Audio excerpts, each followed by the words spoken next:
বুনিয়াদিন মেরহাব সালাম। আপনি কি করতেছেন? আমি টার্কি বলার চেষ্টা করতেছি। ও কিন্তু কেন বলেন তো? এটা তো আপনি ভালো মতো জানেন। এটা এখন বলা যাবে না, এটা বলবো একটু পরে।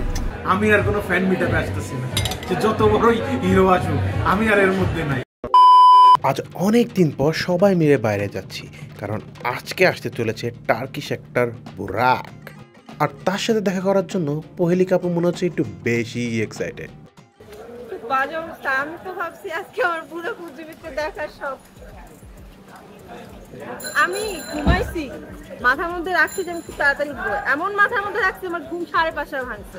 তারপর আমি ফোন টিপি সময় কাটে না, তারপর হুট করে আবার ঘুমাই গেছি আমি মেকআপ ছাড়া। যাই হোক, আমরা তো রওনা দিলাম, কিন্তু পহেলিকা তো পহেলিকা। যদি আটকে যাইতেন লিফটে তাহলে কি করতেন? একেবারে মেকআপ টেকআপ করে পুরাই রেডি সে বুরাককে জড়িয়ে ধরার জন্য। অবশেষে আমরা পৌঁছে গেলাম গুলশানে। ভাই, এত লোক যে আসবে এখানে এটা তো ভাবতেও পারিনি।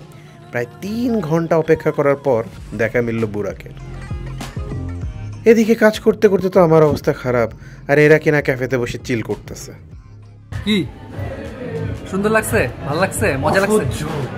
আমি আর কোনো ফ্যান মিটাপে আসতেছি না, যে যত বড়ই হিরো আসুক আমি আর এর মধ্যে নাই। কেন? আমার পুরো চাই পাঁচ স্যান্ডউইচ বানাই দিছে। একজন আমার কানের পাশে এমন ভাবে চেঁচাইতেছে মনে হচ্ছে ছোটবেলার বন্ধু। কি বলবো, আমার মাথা শেষ। তো এবার খাওয়া দাওয়ার পালা। আমরা তো চলে এসলাম মেজবানে, আর এদিকে শুরু হলো পহেলিকার বাংলা উচ্চারণ পরীক্ষা।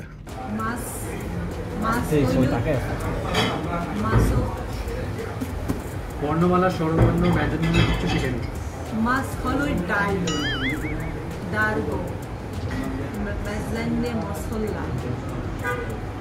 Yes, expensive. নলা সুরগো। চলে এলো আমাদের মেজবান। বাহ, সেই খাবার খাওয়ার পর আসলেই মন থেকে বেরোচ্ছে আই লাভ মেজবান।